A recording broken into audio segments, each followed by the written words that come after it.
Next on the 5 o'clock report. Here I am, the American people have spoken. There are so many loyalists at the top, almost like a heat shield, who are going to press ahead to do the big reforms he wants. Has already begun his immigration crackdown. Far-reaching pardon power. Heavenly Father, we're so grateful that you gave our president a millimeter miracle. Now, let's go to the newsroom. Good afternoon and welcome to the broadcast. I'm Family Life News anchor Sarah Harnish. Donald J. Trump is back. A little after high noon, he took the oath of office to become the 47th president of the United States. And will, to the best of my ability, preserve, protect, and defend. The Constitution of the United States. So help me God. Congratulations, Mr. President. The president giving his second acceptance speech. Many people thought it was impossible for me to stage such a historic political comeback. But as you see today, here I am, the American people have spoken. He said America is the greatest country in the world. Braved untold dangers, won the Wild West, ended slavery, rescued millions from tyranny, lifted billions from poverty, harnessed electricity, split the atom, launched mankind into the heavens, and put the universe of human knowledge into the palm of the human hand. If we work together, there is nothing we cannot do and no dream we cannot achieve. And in true Trump fashion, moments after taking the oath, he drew a line in the sand on the gay rights movement. It will henceforth be the official policy of the United States government that there are only two genders, male and female. Donald Trump is just the second president in U.S. history to serve non-consecutive terms. Americans say they have high hopes for the next 4 years. Peace, a little bit more kindness, and just get America to be united again. That's all I'd like to see. Democrats, Republicans all have to get together and stop playing politics and start worrying about what this country is about. Political analyst Leslie Sanchez says Trump has learned from the mistakes of his first term. There are so many loyalists that are being put in at the top, almost like a heat shield, going forward, who are going to press ahead to do the big reforms he wants. Right out of the gate, Donald Trump issued 10 executive orders regarding immigration today. On deck first, take out the way illegal immigrants can hide. Trump has already begun his immigration crackdown. He shut down the app migrants had been using to seek asylum in the U.S. CBS's Ed O'Keefe has more on the immigration executive orders. They're going to end a handful of different immigration-related policies from the Biden era. Catch and release. They're going to reinstate the Remain in Mexico plan that has migrants wait over there as they seek asylum. And they're going to restore construction of the border wall. Those orders also include a mass deportation immediately upon taking office. Trump is declaring a national emergency at the border, which will allow the Department of Defense to deploy the military and the National Guard to the border. Minutes after leaving office, outgoing President Joe Biden issued pardons to some family members. This time to 3 people and their spouses who've been with him his entire political career. His siblings, James, Valerie, and Frank Biden, and their spouses, saying in part that amid all the talk about political retribution, he felt it necessary to do this despite his respect for the rule of law. He also pardoned good old Dr. Anthony Fauci, the man behind the mask wearing and the mass vaccinations during COVID-19. Fauci says he will accept the pardon. Legal analyst Lori Levinson says former President Biden is allowed to pardon whoever he wants. Generally, the president has far-reaching pardon power.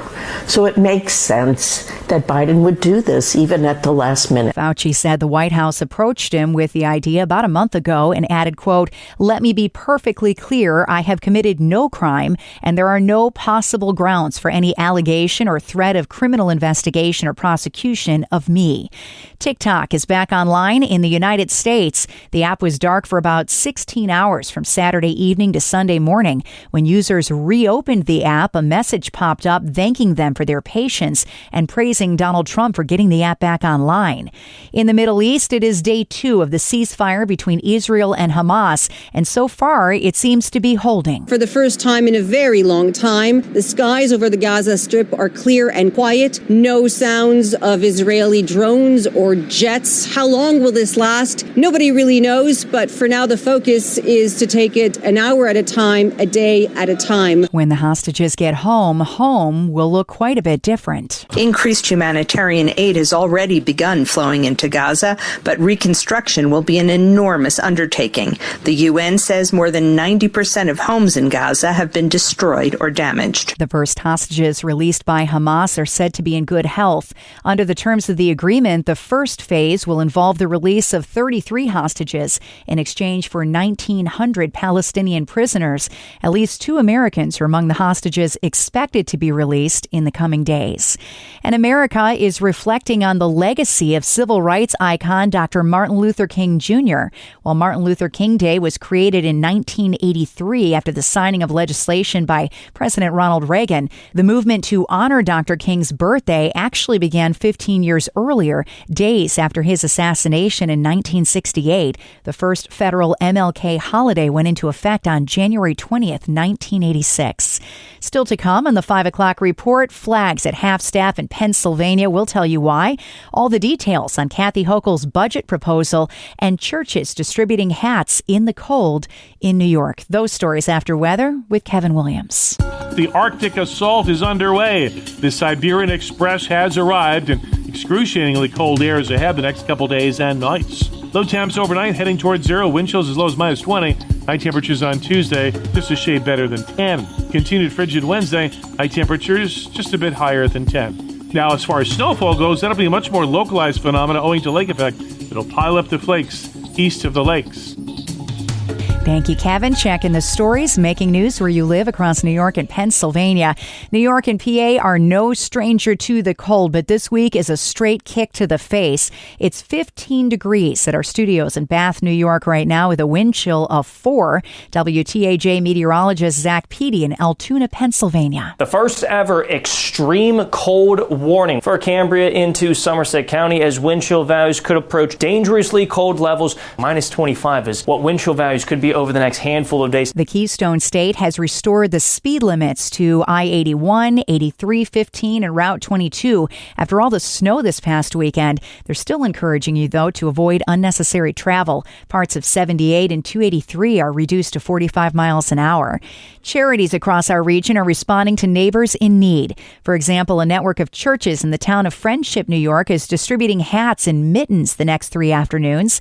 The Alliance What Is God Doing in Friendship will also offer a daytime warming center at Mission House, the former St. Andrew's Episcopal Church. An old saying warns that the devil is in the details, and that includes New York Governor Kathy Hochul's ambitious state budget proposal.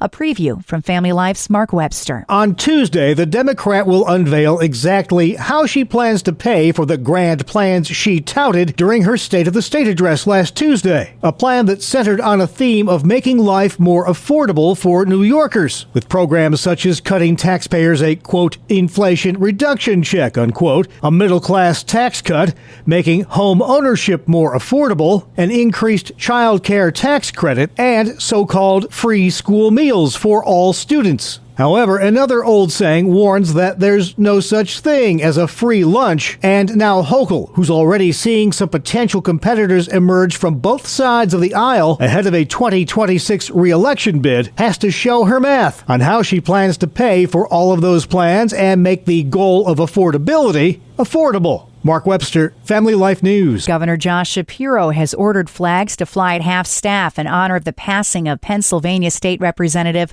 Matt Gurgley, who passed away over the weekend after experiencing a medical event last month. Shapiro saying our hearts are broken as we mourn the untimely loss of our friend and colleague. Matt Gurgley devoted his life to fighting for children and working families. It is a tremendous loss to Western Pennsylvania. Please keep his wife and his family in your prayers. House.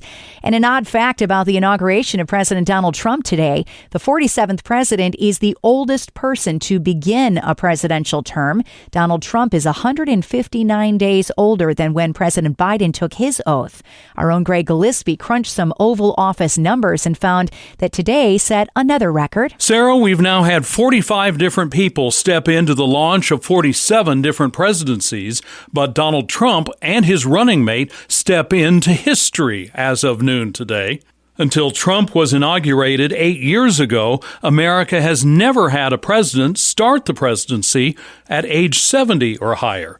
Now it's been only that for 8 years. But the Trump team breaks another record, too, as J.D. Vance is 38 years younger than his president. That big of an age gap has never happened before.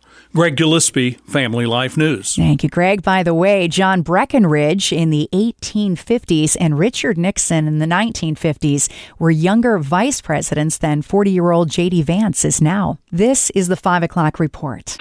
The rule for getting out of credit card debt is simple. Stop charging and start paying it off. Hi, I'm Rob West with another Faith and Finance Minute. Like so many things in life, simple isn't always easy. If you're, say, $10,000 in debt, how do you pay it off? First, call your card issuer and simply ask for a lower interest rate.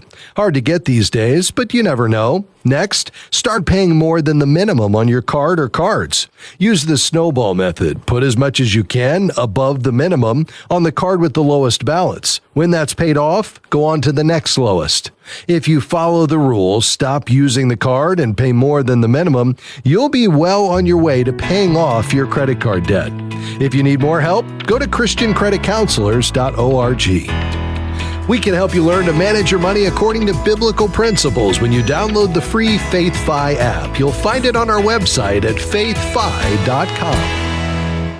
Coming up on the 5 o'clock report, a recap of our top story. Donald J. Trump is now the 47th president of the United States. But weather first with Kevin Williams. The snowstorm that put down some pretty hefty snows in eastern Pennsylvania on Sunday is moving away, but lake effect snow has kicked in and significant lake flakes are ahead, and everybody is in the deep freeze. Our call for tonight and tomorrow, frigid, variable cloudiness and snow flurries. Heavy lake snow will focus on areas near and south of Buffalo, well north of Syracuse, with multiple inches of snow there. Low temperatures tonight dropping towards zero. Wind chills to -20. High temperatures on Tuesday not much higher than 10. Wind chills sub-zero. Yeah, no thank you. But hey, at least spring is just 59 days away. Finally, at 5, Donald Trump is now the 47th president of the United States of America. In his acceptance speech at his inauguration today, President Trump said times are changing. For many years, a radical and corrupt establishment has extracted power and wealth from our citizens while the pillars of our society lay broken and seemingly in complete disrepair. He told the crowd gathered inside the U.S. Capitol Rotunda that he will put America first. From this moment on, America's decline is over.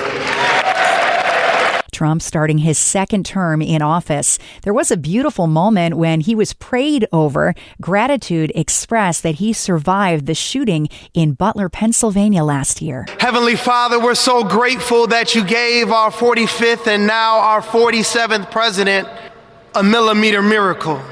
We are grateful that you are the one that have called him for such a time as this. For such a time as this. Donald Trump, president again. And that's the world that we live in for Monday, the 20th of January. I'm Sarah Harnish, and this is the 5 o'clock report on Family Life.